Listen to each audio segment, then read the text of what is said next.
Hello, everyone. Welcome to Inconvenient Truths. I'm your host, Jennifer Zeng. The huge debt of local governments in China has always been a Damocles sword hanging over their heads, causing concerns among various experts. Recently, a desperate plea from a provincial government has led people to speculate whether this means that the first domino of local government debt has fallen. On April 12th, the government of Guizhou province, located in southwestern China, released a report on their website stating that the government owes too much debt and cannot resolve it on its own. The report said that the Guizhou Development and Research Center has conducted a special investigation on the local government debt situation in several cities in Guizhou province. Debt problems have become a major issue that needs to be solved urgently, but limited financial resources have made it impossible for the province to resolve them by itself. As we all know, it is a habit for the CCP to always only report good news and to suppress bad news. Therefore, for a provincial government to publicly admit that it cannot resolve its debt problems is unprecedented. People cannot help but wonder how serious is the debt problem in Guangzhou. According to data from the Guizhou Provincial Department of Finance at the end of 2022, the total balance of government debt in Guizhou province was 1.24 trillion yuan. Compared with the local government debt balance and GDP in 2022, Guizhou's debt to GPT ratio, which is 61.8%, ranks second in the country, while Qinghai being the first at 84.3%. However, the calculation method that truly reflects the local government debt ratio should be local government debt balance plus interest-bearing municipal bond divided by general public budget revenue and government fund revenue. Let's call it the real debt ratio. So what is the real debt ratio of Guizhou province in 2022? It is as high as 532%. And the highest real debt ratio belongs to Jilin province, reaching 1,009%. The next highest are Tianjin, Yunnan, Guangxi, and Qinghai, with real ratio all above 750%. In 2022, the general public budget revenue of Guizhou province was 58.24 billion yuan. So Guizhou's total debt is 21.4 times its fiscal revenue. This is to say, even if the government does not spend a single penny of its revenue, it would still take the province more than 20 years to pay off its debts. Therefore, the publication of the investigation report of Guizhou province shocked many Chinese experts. Observers said that this can only indicate that the Guizhou provincial government has run out of options and has chosen to force the central government to provide assistance in this way, meaning if you don't help me, I will really die. But does the central government have the money? In May of last year, when China was still under lockdown, then Premier Li Keqiang urgently convened an economic conference with over 100,000 officials participating, where he stated that China's economic downturn had severely impacted central government fiscal revenue. In April, national fiscal revenue decreased by 5.9%, and local fiscal revenue decreased even faster by 6.6%. He revealed that multiple provinces have requested approval for emergency bond insurance to get through the difficulties, but the central government only had some emergency fund left. This fund could only be used for emergencies and nothing else, so there's no more support from the central government. Local governments had to rely on themselves. In January this year, the central government once again stated that all local debts must be resolved by themselves. They used a very funny and simple way to describe it, saying, "It's your own child, hold it yourself." Economists have indicated local government's debt crisis will be one of the key issues in China's fiscal difficulties this year. During the period when China's economy was most prosperous at the beginning of this century, local governments all relied on selling land use rights to make money. With the real estate bubble when the real estate bubble became too big and no one is buying land use rights anymore, local governments inevitably fell into difficulties.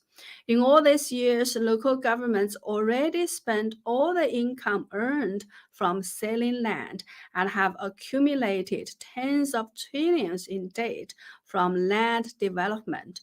Even if the central government cut all military and police budgets and all government agencies stopped spending anymore, they still wouldn't be able to repay this huge debt. At the end of 2020, local government debts in China had already reached 88 trillion yuan or 12.7 trillion US dollars, which is 2.6 times the comprehensive financial strength of local government.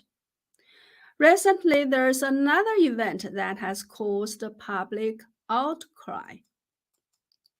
Heilongjiang province in northeastern China reported that 594 incidents of outdoor straw burning were discovered between November 1st and December 15th, 2022, resulting in a total fines of 178.2 million yuan.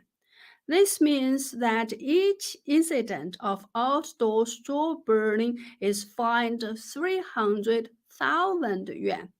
Even based on the financially published disposal income per capita of Chinese farmers, it would take nearly 20 years to pay off such a fine. Isn't this robbery? After this news was released, it also caused a great reaction. People exclaimed, if the local government is short of money, can they just rob people like this? Isn't this too shameless? Chinese farmers have burned straw for thousands of years. What's wrong with that? Some also said that Heilongjiang intentionally did this to force the central government to give them money. Their message is, if you don't give me money, I will rob the people. If there's a rebellion, it will be your problem. Our priority is to feed ourselves first. Some also said that soon many other provinces will learn from Heilongjiang province and start robbing the people. The latest news is that on April 24th, the Guangzhou Martyrs Memorial Garden will be cut off from electricity because it owns nearly 40,000 yuan in electricity bills. Public facilities like the Martyrs Memorial Garden should be the responsibility of the municipal government. If even these places own electricity bills, the government must be facing huge financial difficulties. Guangdong province and Shanghai have always been the best financially performing regions in China. But after the lockdown in 2022, Shanghai, the only city with a fiscal surplus in 2021, also became financially deficit in 2022. Thus, in 2022, all provinces and the 4 big cities that report directly to Beijing were all in financial deficit. The latest figures show that China's local governments have issued more than 2 trillion yuan in bonds in the first quarter of this year. This is an increase of about 16% from the same period last year. It is said that this is for stabilizing the economy. However, has the economy stabilized? Obviously not. From various sides, the economy has not improved at all, but the debt burden of local governments is getting heavier. After I talked about the issue of agricultural management officers in China on April 18th, more and more videos about the agricultural management officers enforcing laws in rural areas appear on Chinese social media. These videos show that forests, grasslands, parks, lotus ponds, and even vegetable greenhouses are being converted into farmland for green production. I have uploaded quite a few of these videos to this channel, so if you haven't watched them, please check them out. Some viewers have asked me why the CCP suddenly did this. I replied that there are 2 possibilities. One is that the CCP's sense of insecurity is growing, so it is strengthening control.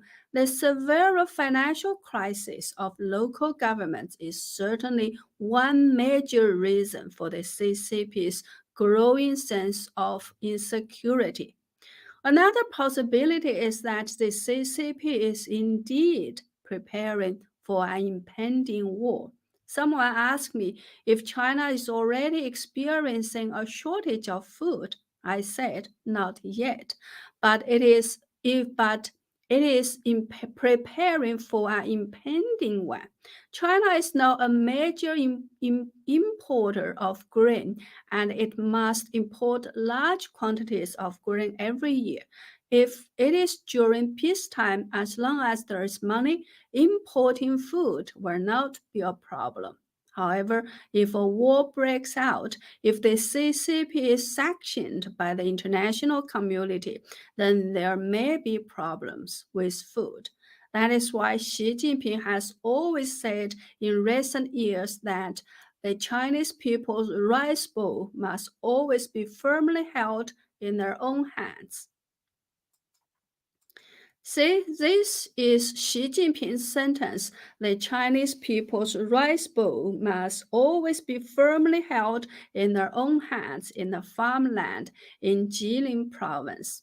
We can say that this sentence is a reflection of Xi Jinping's fear of being constrained by external forces due to food issues. So, for now, it is not yet known when the local government's debt problem will erupt on a large scale, but it can be foreseen that the larger the problems the CCP encounters and the deeper the crisis, the more likely that the CCP will strengthen its internal control and provoke external conflicts. It may even launch a war or make other drastic moves. This is something we must be vigilant about at all times. By the way, I made 3 pieces of 1-minute news videos on Monday. They are all in the shorts section. Please let me know if you like that format. If you do, I will try and make more in the future. Thank you. That's all for today. Please subscribe to my channel if you haven't, and double check if you are still subscribed if you are already a subscriber. If you like my content, please spread my channel and videos or go to my website at jenniferzengblog.com, jenniferzengblog.com. Sign up for a membership or make a donation to support my effort. Thank you. See you next time.